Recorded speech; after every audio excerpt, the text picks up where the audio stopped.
evening. Welcome to the. No, I'm always the introduction, so maybe it's the introduction today. Hello, everybody. Welcome to today's edition of Love and Mental Health. My name is Chigozirim Otefe Edebi, and I'm here with Dr. Otefe Edebi, who is a psychiatrist and psychologist, and this initiative is born out of the observation that love affects mental health. Marriages affect the quality of and the experiences people have in their marriages affects their mental health and their ability to produce and perform at optimum levels. Dr. Edebi, you are welcome. Thank you. You look beautiful, by the way. I said I was going to say very beautiful. Oh my God! Thank you so much, Dr. Edebi. However, I'm married, so okay. Okay, your husband is in a good job. If I should say so myself, your husband is in a good job. Oh, thank you. I'll let you know. Okay. Now you know. Alright, thank you.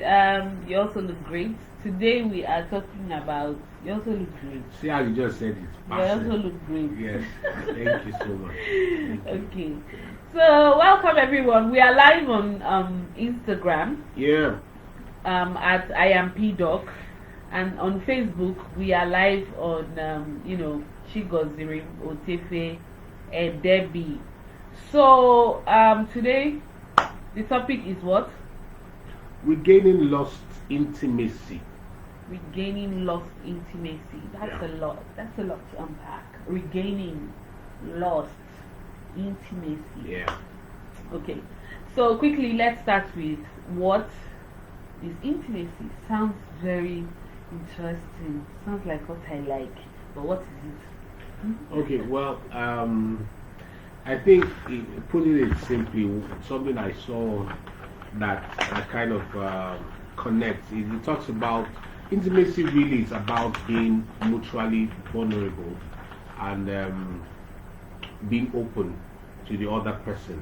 So your spouse, in this case, being vulnerable to that person. So it's that state where one will say you are not afraid or you are not ashamed to be open to your spouse. That's what intimacy means. I like the way someone puts it. He said that intimacy is like saying, into me, see. I know you like that, so I had to say it again. So it's like, see into me, So it's being able to be vulnerable, it's being able to be open. It means it's also being able to share without being afraid or ashamed. That's what intimacy really is all about. So is it only from what you have said, it's possible to share intimacy with someone that you are not. It's not necessary within the context of marriage. Just to be clear. Yeah. So intimacy doesn't. I mean, I can be vulnerable and open to someone that's not necessarily my spouse. Someone can be vulnerable and open to their doctor. Can be vulnerable and open to their friends.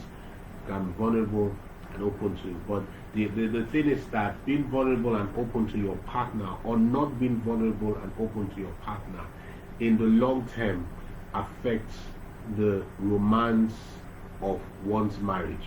So the thing is that if one says, oh, I can be vulnerable and open to somebody else, but I don't have to be vulnerable and open to my partner or my spouse, in the long term that marriage will not be optimized. Let me use that. The quality of the marriage, yes. If you cannot be vulnerable and open to your spouse. Okay. So from what you're saying, does it mean that when you see this intimacy is a factor for the enjoyment or for the quality of marriage, the quality of intimacy that you both share in your marriage is a factor, is influenced by the quality of intimacy that you both share. The quality of what? Sorry, I didn't get that. The quality of the experience in your marriage is influenced by the quality of intimacy. Yes, exactly. Okay. Or the lack thereof. So Or if the lack if of there's lack of intimacy, the experience of the marriage would not be so fantastic. Yeah. Okay. So this intimacy, you said it's about being vulnerable, being open, not ashamed, Not afraid. not afraid to that the recipient. So you're not afraid to open yourself Both up ways. both ways, and then the other person is seeing into you Yeah. both ways. Yeah. Okay. So what's the place of closeness and intimacy? Because sometimes I think what's the relationship between being close and intimacy? Well, beautiful, because you see, one of the challenges we say, and I think I heard that from you, and because I heard it from you, I went to do a little bit of research about, we talk about loneliness today, and some countries, I think you were saying on about some people, some countries have come to appreciate the loneliness. So man is a social being. Man is meant to connect. In fact, I was talking to someone yesterday and said it's in connection, not isolation, that we find happiness. So closeness, connection is, if I cannot be vulnerable with you, I cannot really be well connected to you. So our level of connection in marriage is kind of tied to our level of intimacy, and our level of connection actually also determines the quality of our happiness in marriage. So if the science will tell you that connection is so important. So it's like you can just go stage by stage. If we are not intimate, we cannot really be well connected. In other words, so we can actually have sex and not really be that connected. So and people can live together and not necessarily be connected. And when you now check it, they are not really happy in their marriages. Some people even, because they are not connected, because they are not close, some people stay late they stay back at work, and not go home early, because really the person is there, your spouse is there, but there's no connection. So intimacy really somehow, it's not somehow, intimacy is tied to your level of connection, and connection determines also the quality, closeness and your happiness. And your happiness in your marriage. Yeah. Okay. Intimacy, is it okay? So we're getting somewhere. It's about the level of vulnerability, openness, Yeah, that's correct. and all that. What is the relationship between intimacy and sexual? Because also there is this concept that intimacy has to do with sexual situations or sexual relationships. Oh yes, in intimacy there are different types of intimacy, and sex is one of them. Physical intimacy, being able to be open with my sexual or the person's sexual desires, sexual dreams, same for the other person. So it's not a one-sided thing. It's that we are open, we are vulnerable to each other, my fears, my concerns, my desires, my fantasies, as far as sex is concerned. That is what it means to be intimate. So the person can, like with their spouse, explore their fantasies as long as it's mutual. So it is mutual vulnerability. That's what intimacy is really all about. So it's not about one person being open and then the other person is being closed. That's not real intimacy. If one person is vulnerable, one person is open, and the other person is all closed in and not, vulnerable and not open, then they are not necessarily intimate. So it is mutual. I think that's also very important. So it's not about one person being vulnerable, the other one taking advantage. So basically, the ability to even remove your clothes, basically, in the presence of the person. Exactly. Before you start to go to sexual fantasy. Exactly. Because sometimes people are not vulnerable. Remove your wig. Yes. Remove your eyelashes. Remove everything. Because interestingly, as we may laugh over it, but some people can't do that with their spouse. They can't walk naked. They can't be like, they are ashamed of their body. That means it's like we are not yet there. I don't trust you yet. I still feel, and sometimes it's really not really about the other person. And I guess we'll talk about it a little bit. It's getting to that place where I can be naked, vulnerable, and not feel like, oh, you are going to laugh at me, or feel that my body is not perfect. or something like that. That's like I said, not afraid, not ashamed to be open with the other person, to share with the other person. Okay, I can fart and I can use the toilet. Yes, some people can't do that with their spouse. It's alarming. It's alarming if I may say so myself. Okay, so is it only this physical? So all these things we have talked about, physical and sexual intimacy, are there other aspects or kinds of intimacy or other areas to look at? Yeah, so people talk about different types of intimacy, and sometimes just looking at it, I think you can classify them, But some people talk about intellectual intimacy, where we can be vulnerable with our difference of opinion. We can be vulnerable in terms of, so intellectual intimacy is not necessarily that we agree. Just the same way sexual intimacy is not that we necessarily, is that I can be vulnerable, I can be open to you. So we can have difference in opinion in political issues, in other issues, and not feel like it's one-sided. I can be me and you can be you, and we can have a conversation and still connect. As in we can what's the word now? Agree to disagree and still connect intellectually. There's also emotional intimacy. So I can be open with that person in terms of my fears, in terms of my anxieties, in terms of my past, in terms of things that have happened to me in the past, and not be afraid, not feel like you are going to laugh at me or you are going to make me feel small or make me feel unworthy. I can open up myself emotionally. And I often like to always say that sometimes it's easier for many people to be physically naked than to be emotionally naked, to be vulnerable emotionally. And then there's also some people talk about experiential, what they call experiential intimacy, where people can share an experience together and feel connected. For instance, a couple can do something together, or go through an experience together and find some form of connection. But when I was thinking about some people struggle, some couples struggle to work together. They can connect in other things, but working together can be a bit of a challenge. They can go on a vacation together, and it's a bit of a challenge. They can go on an experience together, and it's a bit of a challenge because they are, for whatever reason. No need to go into reasons now, but I don't know but that capacity to go through an experience and feel vulnerable and connect with each other through the experience also is referred to. Some call it social intimacy, some call it experiential intimacy.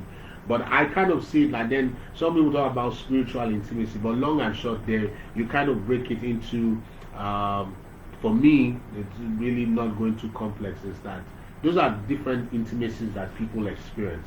And I think it's also important people understand that intimacy can be in different areas, and they kind of affect each other.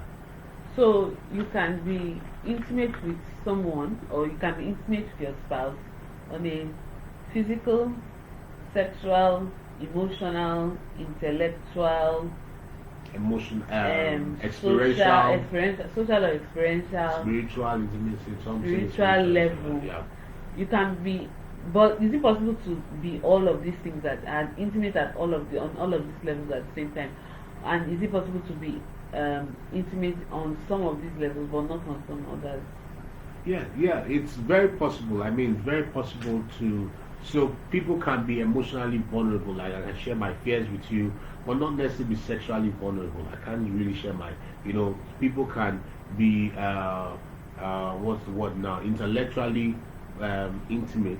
We can reason. We can share different opinions. We know how to go about that. But apart from that, I can't share my deep fears and my emotional challenges. So yes, but also sometimes they rub off on each other. So the fact that we're able to connect, that's why sometimes when some people are able to connect with some other person other than their spouse intellectually, they begin to catch some feelings for the other person, because they're like, this person gets me. And sometimes people fall out of love not because they are not emotionally intimate or sexually intimate, but because they can't connect intellectually. So it depends on the individual, because some people value some form of intimacy over the other. Some people may value sexual intimacy, like, oh, we may not connect emotionally like that too, but some people, like, they connect well emotionally, but they don't connect sexually, and therefore the person wants more, and because of that, the person is looking for something else. And I think that's when we talk about how to build your intimacy. Those are some of the things we will then mention. But they can influence each other. The fact that you're intimate in one area can make you more intimate in another area, and the fact that you're less intimate can also impact and make you less intimate in another area. For example, someone can be emotionally disconnected. I can't be vulnerable. I can't share my fears, and therefore, because I can't do all of that, I can't really also be sexually vulnerable to you, because I have my fears, I have my concerns, and all of that is not, we are not connected in that. Yeah. So it was insecurities. Yeah, and exactly. all that. I can't share those with you. Okay, so when you talk about this, it kind of explains how one can have an extramarital affair. Yeah. From what you are describing, because you can connect if you're not. So can you control? So from what you have said, you can be able to connect with someone and be intimate with them from intellectual. You now entered emotional. From emotional, you now branch into sexual. Wait now, Okay, you now sorry. branch into experiential. Okay. Then from experiential, you now branch and enter and jump inside sexual. Yeah, that's correct. That's how it happens. Yeah, sometimes. Okay. Yeah. So is this now? People talk about falling in love. Mm-hmm. So this thing you are describing now, I now see how someone can fall in love. So can you control the intimacy as the intimacy is going on this journey? Started from intellectual, started going to emotional, like that. Can you control? Can you turn it off? Can you be like, okay? Can you see this? Oh yeah. Oh yeah. Especially when it's not. So when it's not towards your spouse, you want to be careful.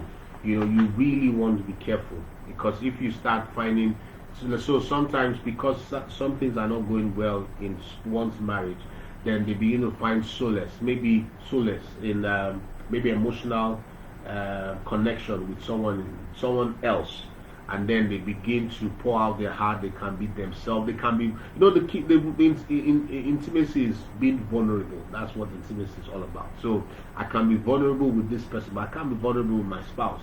Around my spouse, I have to tiptoe. I'm afraid. I'm ashamed. My spouse makes me feel some form of shame, but I can be all of that with somebody else, and those things now begin to grow.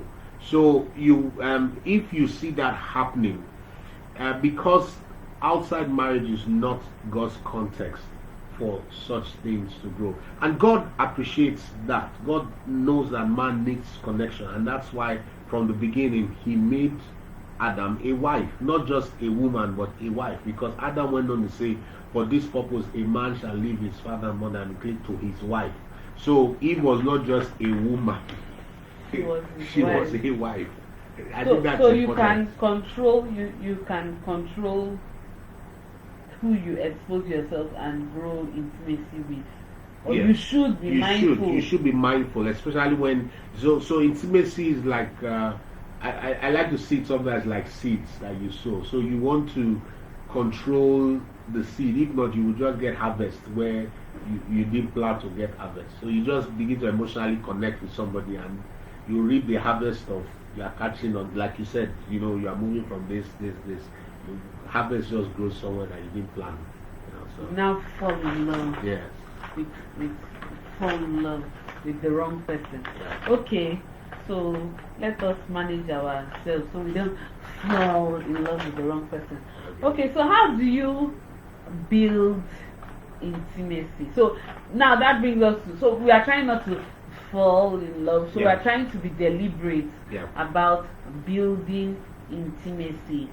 So how do you build it in the first place? So I've seen this guy, and he's tall, he's handsome, he's rich, he fears God. He's rich. He's now rich. Okay. He's now rich again. So, and it's just perfect. How do we build intimacy? How are we deliberate to build intimacy? So intimacy is not necessarily, how would I call it, sparks. So though it's a bit of sparks, so it can. So sometimes the key word, like you keep saying, is mutual vulnerability and openness. So intimacy. I like to think about it this way: that the currency of intimacy is trust. Trust, because it is, if I trust you and you trust me, I can be open, I can be vulnerable. So it kind of, then if we know that the currency of intimacy is trust, then it comes back to how do you build trust. Okay. So I think Stephen Covey gave us an example in his book, or gave us 6 things that helps to build trust, and I think you can apply them here also to build intimacy with your spouse. So one of the things he talked about, in no particular order, is understanding the person. When you seek to understand the other person, and you both seek to understand each other the way you want to be understood, that's how you build intimacy.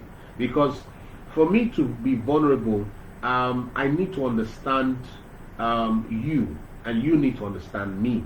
You need to understand what gets to me, what excites me, what doesn't excite me. For example, let's talk about sexual intimacy. Some people just say, okay, I watched something somewhere, I read something somewhere, and I think it is good. Or maybe for any reason you have been in past relationship and something was working for you that time. You need to understand what works for your spouse. Not what worked in one book or one distance. So you need to understand the person. Take time to understand the person. And even in any other area, emotional distance, then another thing he talked about are the little things matter. In building intimacy, some people want to focus on the massive things, but sometimes it's the way you speak to me, the way you treat me, the way you are kind to me, the way you are cautious, the way you respect me. So sometimes people don't build intimacy because that person doesn't show me respect. My spouse doesn't respect me, or doesn't treat me right, or maybe forgets my birthday, or takes the things that are important to me trivially. So you want to pay attention to the little things. Another thing is to be, I think he talked about clarifying expectations. These are just ways you build trust, and trust is the currency of intimacy. So you also want to communicate. So intimacy is very difficult to build intimacy without talking. Someone said that silence is the silent killer of relationship. So when people do, what's that thing? When you're arguing, when you silent treatment, and people feel like, oh, because he's not getting it, then I'm not going to talk again. And it gets worse when you don't talk. So you need to clarify your expectations. What do you want? You need to talk. Marriage is something, a place where you need to talk more, not talk less. Even the other person not getting it, does this clarify? What are your expectations? What are your hopes? What are your dreams? And all of that. Because sometimes when people do things, because sometimes we think that because we have been married for a while, the other person gets you. And then because he or she doesn't do what you think they should get, then you, without even knowing, you cannot be vulnerable to that person, because there is some form of, my expectations are not being met. So you want to clarify expectations. Another thing he talked about keeping your commitments. You promise something, keep your commitment. It's very important. So sometimes if you say to your spouse, you say to your spouse that, okay, we are going to do this thing together. Let me even give a classical, because we experience that, where you say, okay, we are going to save money together.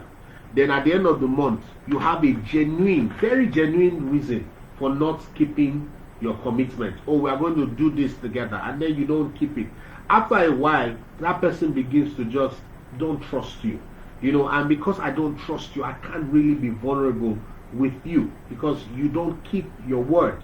So some people, that is why they can't connect, because they don't keep their words. Another thing he talked about was actually, he called it personal integrity. And one of the things I picked from there is where he said loyalty. One of the best way to show integrity to someone is to be loyal to them in their absence. So you now understand why some people struggle with maybe their husband rubbishes them or their wife rubbishes them in such a way that doesn't show loyalty to their spouse, either way, and then that spouse cannot be vulnerable. It's like, I don't trust you will have my back. I feel like you will betray me, because when I'm not there, you say things, you do things, you just throw me under the bus. So I can't be vulnerable, I can't be vulnerable with you. And then finally he talked about being asking for forgiveness when you make mistakes, saying that you are sorry. Someone said, what's the title of the book? Okay, so that's the seven habits of effective people by Steve Covey. This I'm actually talking about emotional bank accounts, where he talked about how you build trust. So in intimacy, so I'm taking that principle from there and applying it here, that's how you build intimacy, because the currency of intimacy is trust. I can't be vulnerable if I don't trust you. So you were talking about saying sorry and yes, saying sorry, being really apologetic when you make mistakes, and not the type that you are just saying sorry for, because sometimes someone will just say, I've said sorry now, and you keep doing the same thing and you keep saying I'm sorry. That's not going to make the other person vulnerable to you. Now at some point it'll be like, okay, well, good, but I can't trust you, because we've been here before. So those are ways I think you can help with building intimacy. So you've actually given us, I think, 7 ways. 6. 6, okay, because, off the top of my head, if I were asked, how do you build intimacy and build trust, which you have told us that the currency of intimacy is trust. How do you build trust? I would have said maybe just being consistent with your actions and then apologizing. But you've been able to show that it isn't just more than that. I like the part of being attentive to the details of little the person. things, yeah. Because in being attentive, and so if you're going to achieve the definition of intimacy, then you have to actually pay attention, not just by listening to me, but seeing me, actually seeing me and hearing me, and if possible smelling me, and just applying all your senses to really appreciate who I truly am, what I am truly interested in, or what I value. Yeah, what gets me. Yes, what's going, just appreciate what is going on with me. You understand? And that is why someone can give someone a gift, and the person will be like, how did you know my size? And the person will be so touched, because that person paid so much attention to the extent that the person could actually, imagine that, okay, this is your size. This is just a little example of how someone can pay attention to someone to the extent that you even read between the lines what the person didn't even understand about themselves, or what the person didn't even realize that they needed. But you paid so much attention and saw through the person's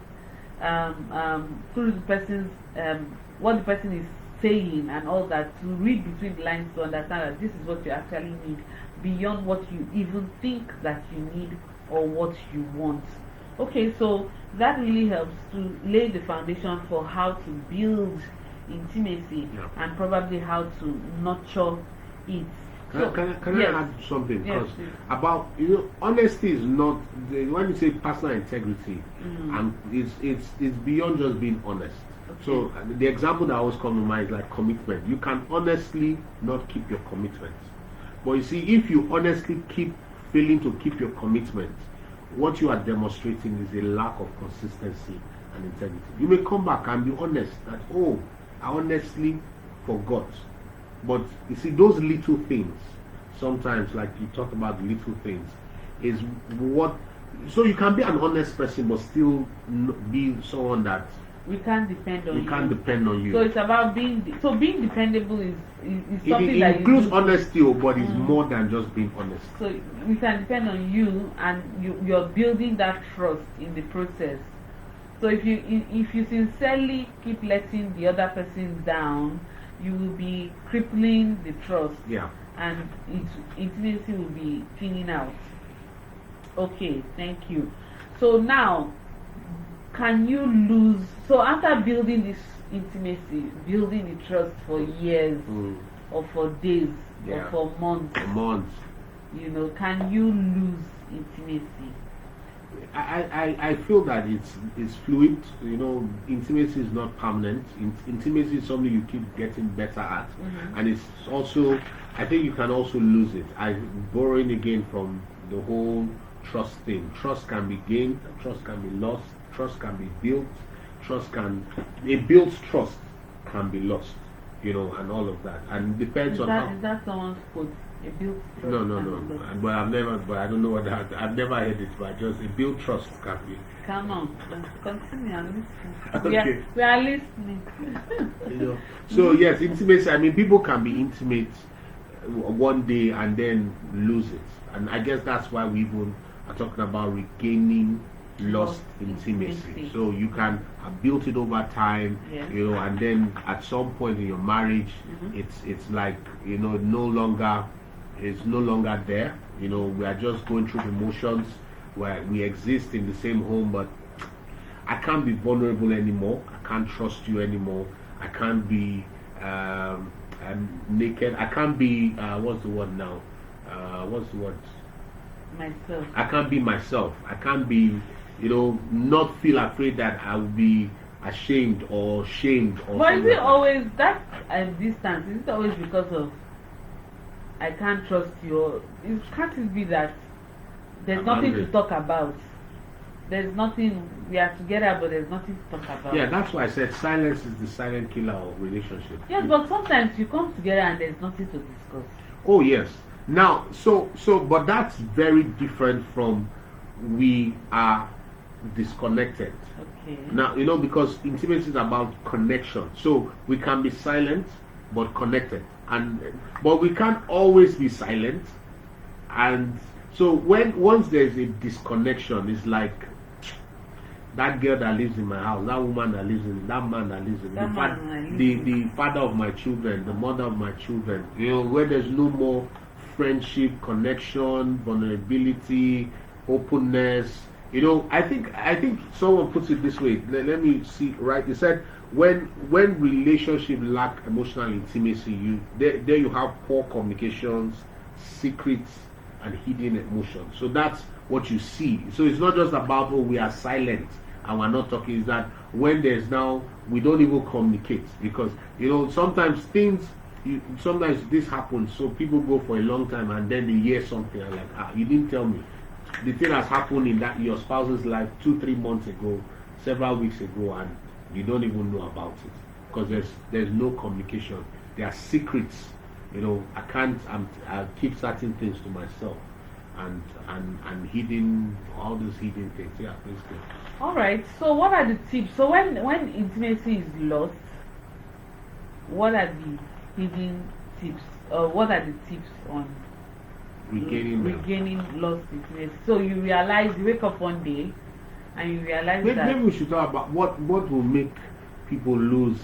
It's kind of what will make people lose? I don't have the answers. You tell me.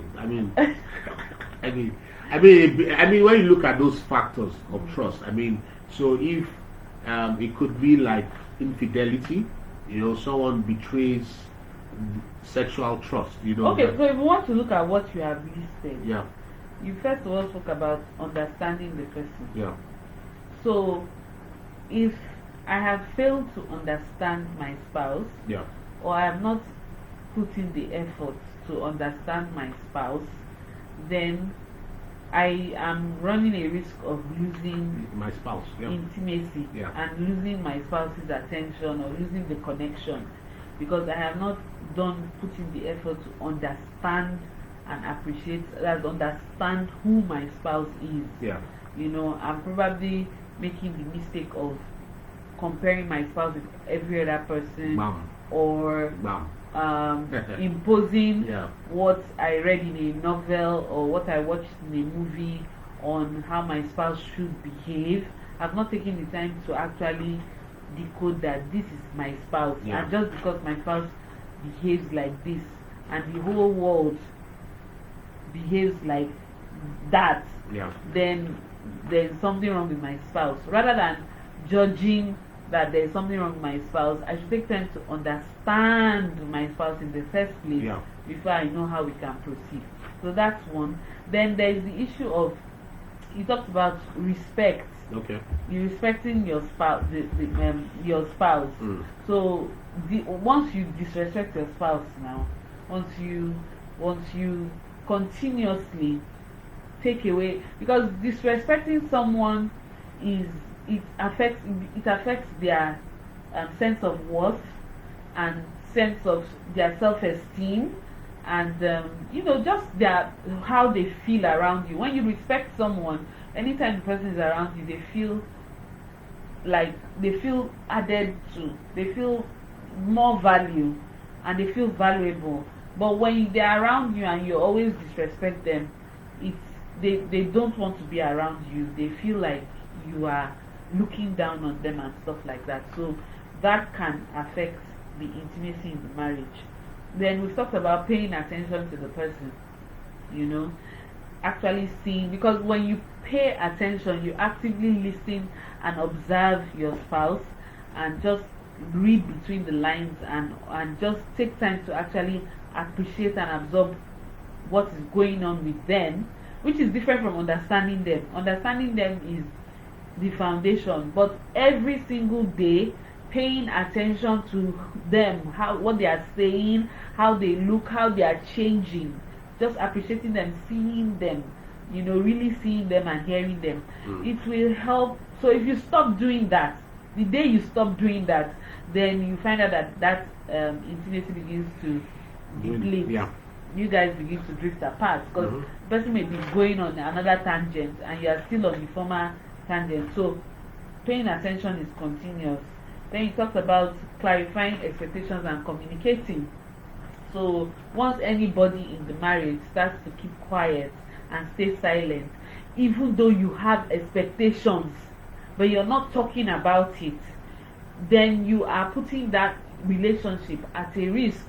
So you have expectations of your spouse. There are things you desire that your spouse should do or should understand about you, or sometimes you have to, like in our own relationship, especially at the beginning, there were times that I had to step out of the relationship, as in I would say, you know what, you're not doing this thing right. Let me advise you now as a friend. Let me advise you as if I'm not the person.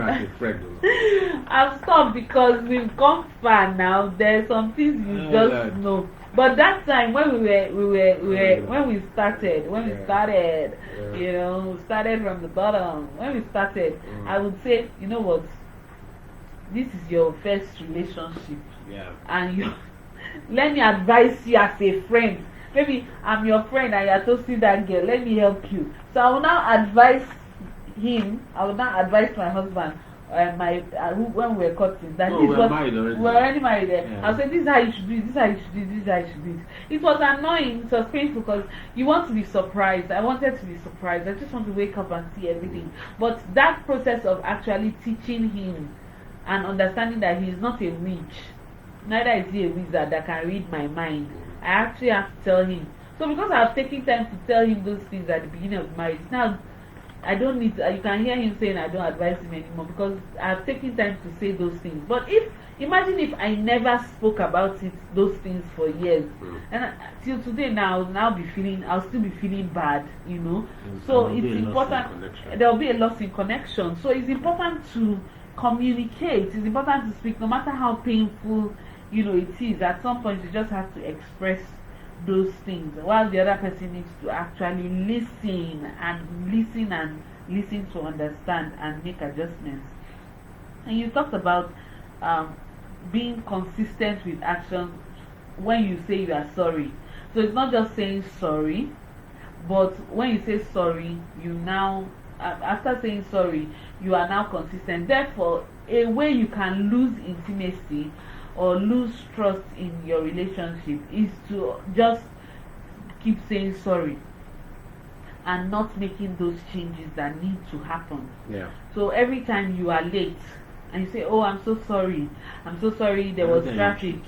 Every time you cheat, say, I'm so sorry, the girl just fell into my lap, or the guy just appeared. you need to actually make changes, or else you are putting your relationship at a risk. So those are some of the ways that we consciously or unconsciously erode the trust and intimacy in our marriages. And then we look at other people who are consciously building those things in their marriages, and we're like, oh, I wish I could be like those people. But meanwhile, you're not putting that effort in your own relationship. And so you need to actually, so that's why they say marriage is work. You need to be deliberate about what you are doing in your marriage, and you need to put in that effort and that work to be deliberate with those things.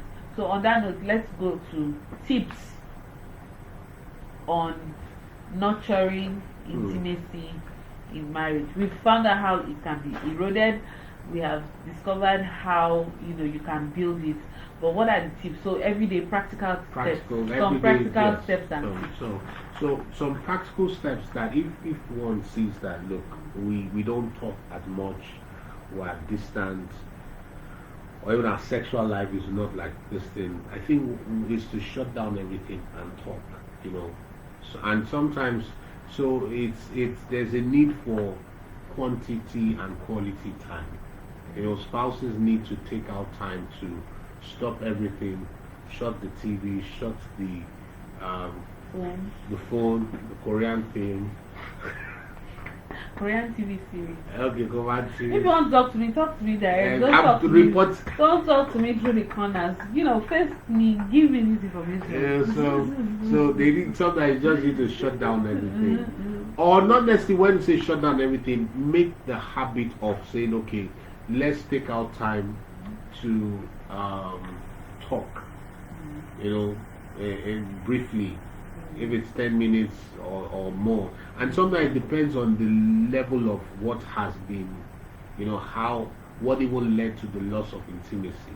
So another practical tip is to actually say I'm sorry and to be genuine about it. Yeah, but you have to know what you're saying sorry for. Yes, so to say I'm sorry. So sorry sometimes is not, let's say, sexual infidelity. It's not just, okay, I'm sorry for I had sex, with someone else. Is that I'm sorry because I betrayed our trust. I'm sorry because blah blah blah. This thing. I'm sorry, and all of that. Go into the deeper meaning of why you're sorry.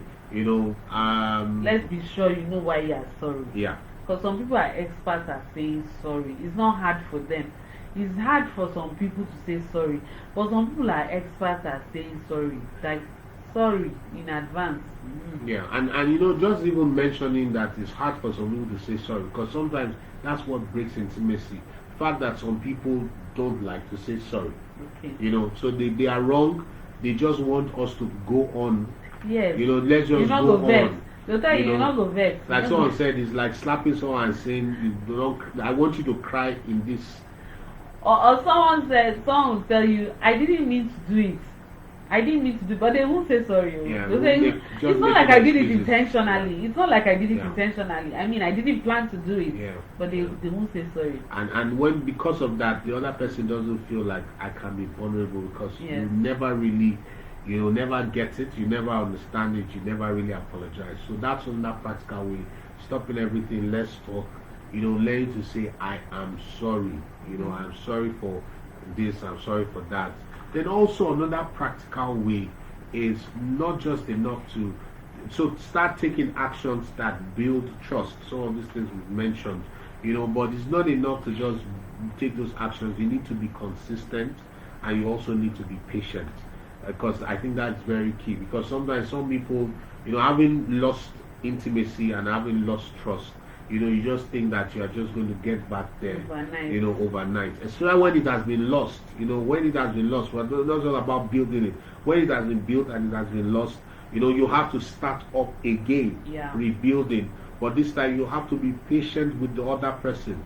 I feel that sometimes why some marriages having gone through tough, having lost intimacy, why they don't regain it, is because the other person just says I'm sorry and just expects everything to go back immediately. And it doesn't necessarily work that way. That's why some people will get divorced or separated and they'll get back together again later, because they actually started afresh. Some people Yeah. are married, but you need to actually start afresh. Toast again. You need to restart that relationship. Yeah, You need yeah. to change the engine. Yeah. And you need to restart, afresh. And that is the issue. That's why some people say, let's take a break. Yeah. So what's the place of taking a break in building intimacy or regaining intimacy? Like I said, it depends on how bad, and sometimes how bad, sometimes not, because some people miss it. They think, oh, but I think, because we've seen people where intimacy is lost, not because the other person was unfaithful, but because the other person never took time to understand that spouse. So and understanding your spouse is so key, because you can be doing things that you think are scoring points, but just hurting the person the more. Yeah. So the person's like, let's just All I want to do is talk. just stay away, because Okay. you keep coming in and you keep hurting me, Oh. and you are not taking out time to understand. You are not. Like a movie. Yeah. Of course, I really, just in my head, I'm thinking about a scenario here where the person just stay away, and the other person doesn't get it. It's like, no, let's just be together. No, stay away, because you've not. And like you said, so you kind of have to start afresh, and the afresh has to be starting with understanding the person, taking actions that show that you understand the person, and then be patient, be consistent and patient, because some people want to just start and go back again to this thing, because intimacy too is something that is very dicey. But being vulnerable is that it may have taken me a long time to get there, or I may have loved you so much and I was loving, but you kept hurting me, and at some point I'm like, there's nothing anymore. I'm drained. I've closed the chapter. I'm completely I'm drained, burnt and out. sometimes it's for some it can be Done. extremely difficult to get back there. But if you even have to, that's why I remember a story today. I remember the story, and it showed the power of how intimacy can be regained. About, I don't know whether it's true or just a fictional story, about a man who was going to divorce his wife, and then the wife just said, you know what, in the next 1 month I don't want us to argue. I just want you to carry me down the stairs every day. And so he did that. First day, second day. Well, he said, if that's what you want, I'm going to do that. But he carried that first day, second day, third day. As the days went by, he began to notice her. So the little things. All this while they've been arguing for years, months. He didn't notice that she had lost weight. He didn't notice that she had changed. He didn't notice all of that, and he began to notice her and see her. And then at some point, the story has it that at some point their child will come to the stairs and be clapping and be like, "Daddy carry mommy, daddy carry mommy," was excited. By the time it was the end of 1 month, by being consistent, so they focus on just doing kind things to each other. Because sometimes you can be so apart that all you need to do to start the journey of regaining lost intimacy Show each is to other just kindness. just start there. Call the person and say hello, because sometimes you are so disconnected, even to talk now becomes a chore. They come back, just drop back, good afternoon, good evening, everyone goes to their room. So just start out by saying, how was your day? Do it consistently. Show kindness. Do it consistently. Like Not do it the- once and get tired and say, I told her how's your day, she didn't answer me, or he didn't answer me, and leave it there. So those It are works, sha. practical ways. Yeah. Marriage is not for lazy people, sha. And it's not for people that marriage. Okay, let me not say it's not for lazy people. Let me say marriage cannot be enjoyed. The best of marriage cannot be enjoyed by people who are lazy about the marriage. You need to put in the work. It's important to put in the work. And even if one person is putting in just a little bit of work, you will see progress. That's one thing you need to understand. So the final thing we want to wrap up with, we were going to talk about taking time out for retreats. Yes. And I saw something they wrote about marriage enrichment activities, and going for seminars together, going for retreats together, creating new experiences together, and sharing that time together. I mean, those things can begin to literally burn the flames again, and then the person becomes, when people see consistency, they begin to trust you again.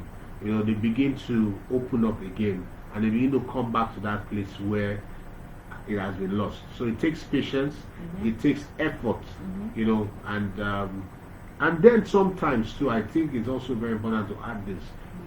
Sometimes it also takes seeking help from a counselor, because sometimes people are so burnt out, they literally need a mediator to start the process for them. As in, there's no more strength to even start the journey. They may need somebody to help them start that journey and get to a point where they now may fire on by themselves. Yeah. So, someone is saying, thank you for the genuineness, deep insights, shared simply and frankly. Hope there would be other topics. Yes, there have been other topics. You can go down our pages and you see other on videos. Facebook, Chigozie. On Facebook is my page, Chigozie Otefe Baby. On Instagram it's his page, I am PDoc. If you scroll down, you see old videos, and then by God's grace, we hope to come with more, topics. So every second Thursday of the month. So yes, as we wrap up, I want to leave this information with the world. The first thing that God noticed, or one of the first things God noticed and said was not good, was a lonely person. Yeah. Whether it's a man or a woman, but he noticed that the person was lonely. Yeah. I have come to learn that loneliness is a big problem. Big problem. A lonely person, when someone is lonely, the person can become a tyrant to the rest of the world, and society at large. Loneliness is not good. Okay? And therefore, when you find someone who compliments you or fills that space in your life, it is a gift. When you have someone who is your companion, someone to have and to hold, it is a gift from God. It is a gift. Do not take it for granted. So I see a lot of people paying attention to their business, investing in their business, investing in their careers, investing in, what else do we invest? Their shoes, their looks, but when you come with marriage issue, it's just one of those things. But the truth of the matter is that no one that many people think is necessary evil. That's why some people say yes, marriage is a necessary evil. But the truth of the matter is that that's why this program is called Love and Mental Health. A lot of issues with your health, in fact physical and mental and even spiritual, can be traced when you connect the dots to the quality of relationships in your life, starting with your marriage. Starting with that loneliness. Who is feeling that loneliness in your life? So when you have someone that you have found to have and to hold, it's worth investing in, it's worth working on, it's worth being deliberate about. That's what I've come to learn, and that is our message to everyone. And that's why we do this program, that's why we do what we do, because we want to see people enjoy their marriages, flourish in their marriages. What else? Like, enjoy marriage. Marriage is a beautiful thing. Yeah. It's a beautiful place.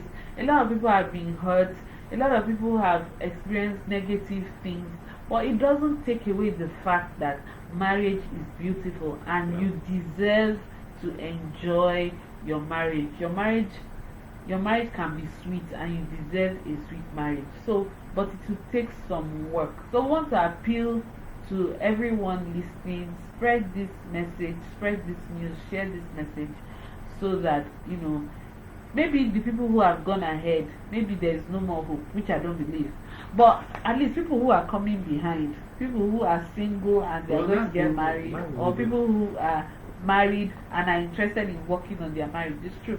No, some people No, are no, just no. giving Well, no, the- that's why I said they are yeah. But giving- we're not about regaining. Yes, we're lost- talking about regaining, so but you not have just- to be willing. You have to be willing. You I have- think marriage that's is very also key. a place where you have are to be willing. You can hear all these things and say, I beg, I beg, Yes, I beg. I if you don't are have- not I don't have willing, power, I beg. there's nothing anybody can, even God. If you are not willing to work on your marriage, if you're giving up and you're not willing to do anything about it, even God cannot help you. Quote me. You have to be willing. Yeah. You know, it's an active situation. You'll be willing, God will help you. I like to put it this way. You sow the seeds. You water the seeds. Yeah. God will cause the increase. Yes. But you have to sow the seeds Yes. and water the seeds. You have so to if you do nothing, absolutely nothing, and Nothing just will think happen. that God will mysteriously help your marriage, we are here, we are waiting. Or if you're just praying, and you're not doing anything differently, it will not work. So you have to put in that effort. You have to, because even when you pray, ideas will start coming to your head, inspiration will start coming. Yeah. If those inspirations start to come and you still don't do anything about this, do anything differently, you will still be where you are. So, and you won't enjoy the best of marriage. Then you will now come on social media and be telling us stories that will discourage others from coming behind. I will not we will not forgive you. So please share this message, understand this, and we just pray that you keep enjoying your marriage. You can always reach us for counseling or reach out to any professional counselor to help you with your marriage. Just make sure that you are doing something every day to add value to your marriage experience, and enjoy your marriage now that we are here on earth. I heard that in heaven there's no marriage. I haven't gone, so I don't know. I heard that there's no marriage, so enjoy it here. Thank you all so much for listening. Thank you so much. It's always a pleasure to bring you this program. So we'll be back by God's grace Thursday, second Thursday in September. By God's grace. Same time, 7 p.m. On Instagram, I am PDoc, and on Facebook, Chigozie Motefe. Yes. So have a wonderful evening. Bye-bye. Bye. We are going to have our own evening now.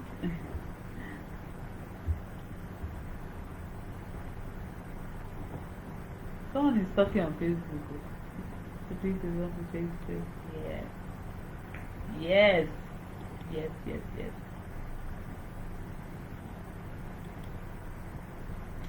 Thank you all, Facebook. So let's end the video.